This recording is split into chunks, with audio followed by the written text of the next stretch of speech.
Hey y'all, we back with the Kai Project. Just got some let me not say that. I almost said a cuss word, y'all. Okay, so this the deal, y'all.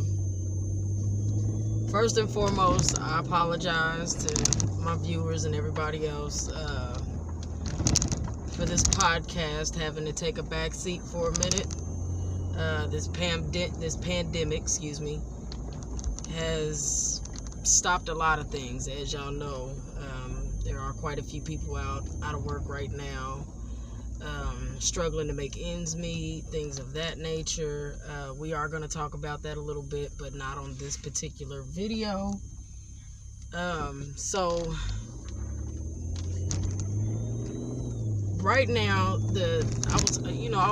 I watch a lot of news now that this pandemic is, just full-blown plague, plague in the United States right now. So that's kind of where I'm at right now. And in doing so, I was watching The View. I'm sure you guys know what that is. The View is with Whoopi Goldberg, McCain's daughter, a couple other girls. I can't remember their name offhand. But I was watching one episode, and they were talking about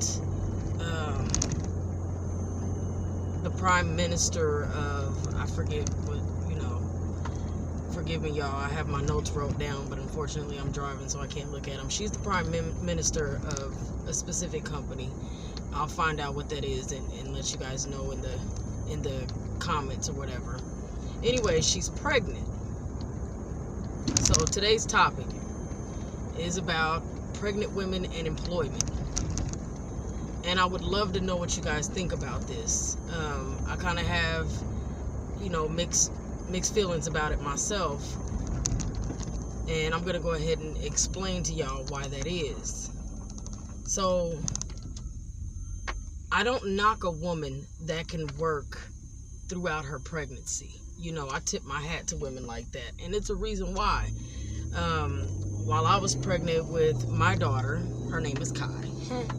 Anyway, I was pregnant with her, and if I stood too long, I would get dizzy and start to pass out. The first couple months that I was pregnant with her, I actually lost a lot of weight. I went down to about 85 pounds while I was pregnant with her. And it was pretty bad. I couldn't keep even water down. I would suck on ice cubes and start to dry heat. So my pregnancy was really hard on me. I did something that I'm really not proud of, as to why I was able to gain weight and eat and not throw up. A lot of doctors are against this, but now that this is over and my daughter is now grown, I can actually talk about this, and I know I'm going to get a lot of backlash behind it, because it's not going to be a lot of people that agree with it. So eventually I was told that I would not be able to carry my daughter full term because she just wasn't gaining enough weight. I wasn't eating enough. Of course, I couldn't eat because anything and everything that I ate would come right back up. So I did something that I'm really not proud of, but at the same time, it was kind of a bittersweet. I would hit a blunt, literally hit some weed, in the morning, just as I would wake up in the morning. I would only hit it a few times. I wasn't smoking to get high, but just enough to settle my stomach. So I would hit it a couple times, and I would be able to eat throughout the day without throwing up. On occasion, I would get nauseous. I tried everything medically possible first before doing that, too. They gave me nausea medication. Hell, I even used suppositories, and my daughter's father was really not happy about that one, because he had to help me. Anyway, it was pretty bad. I lost a whole lot of weight. horrible. And I wanted to try everything under the sun to keep my daughter. For every mother, those first, within those first few months of seeing that heartbeat and feeling that first kick and just knowing that you're pregnant, you want to go through whatever to make sure that baby comes out healthy and alive, and okay. You grow this bond with this baby before this baby is even completely developed inside of you. Your first trimester, you automatically fall in love, and that's what happened. I fell in love with my daughter. I was 3 weeks pregnant when I found out, and it was really quick. I didn't even know it was possible, but I went to the emergency room for something that I thought was completely unrelated, and the doctor asked me, is there a possibility that I could be pregnant? And I told them no, because I was on the pill. And they wanted to do an ultrasound anyway because of, I guess, the symptoms or whatever, and I'm glad that they did it. They did an ultrasound, and just as quick as a blink, you could see the flutter of the heartbeat.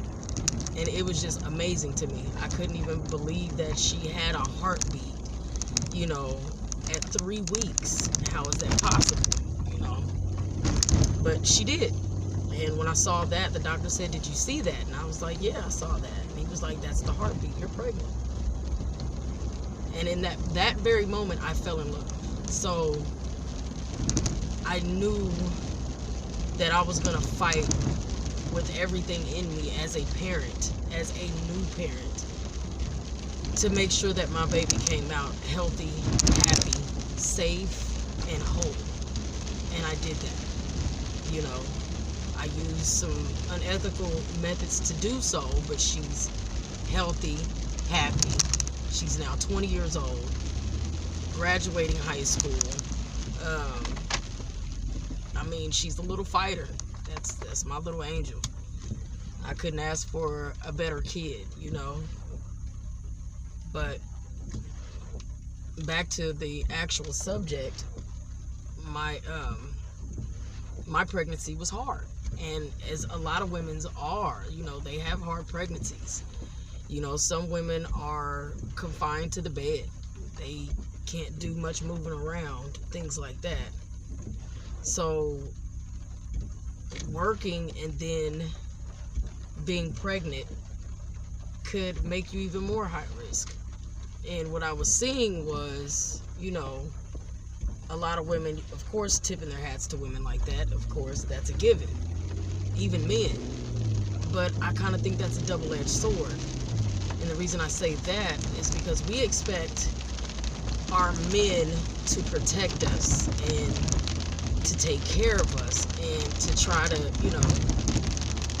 do right by us by all means. Now, how do we do that?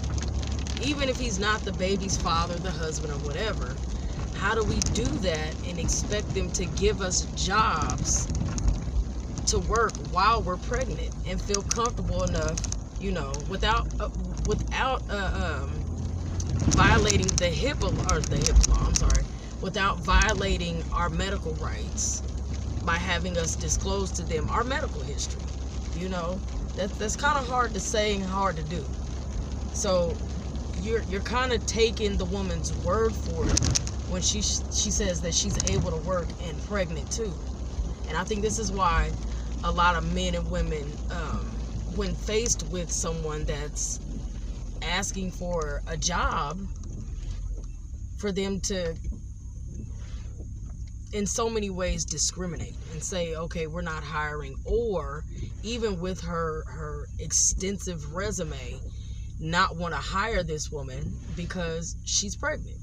They don't know what her medical history is, They don't know if you're high risk. They don't know if, they're taking a lot of risk by hiring a pregnant woman. What if she's like me and she stands up for too long and passes out? That's on that job. You know, that job has to, you know, they have to pay that workman's compensation, you know. I mean, it's a lot of factors that play into that. So in one turn, I can see why it's hard for employers to feel comfortable hiring a pregnant woman. But also I see, you know, how pregnant women feel like they're being discriminated against because, you know, they got to work too. You know, what if they're a single parent? What if, you know, there's a lot of things that play into that. So I'm just kind of curious as to know anybody else's feedback, everybody else's feedback about that, you know. Excuse me for looking like a tomboy today. I'm doing my thing. But I want to know how, you know, other people feel about that. That to me, it's a double-edged sword, you know. Just hit me in the comments. Let me know what you think. Hit that like button, share, and I'll see y'all again soon. Kai Project.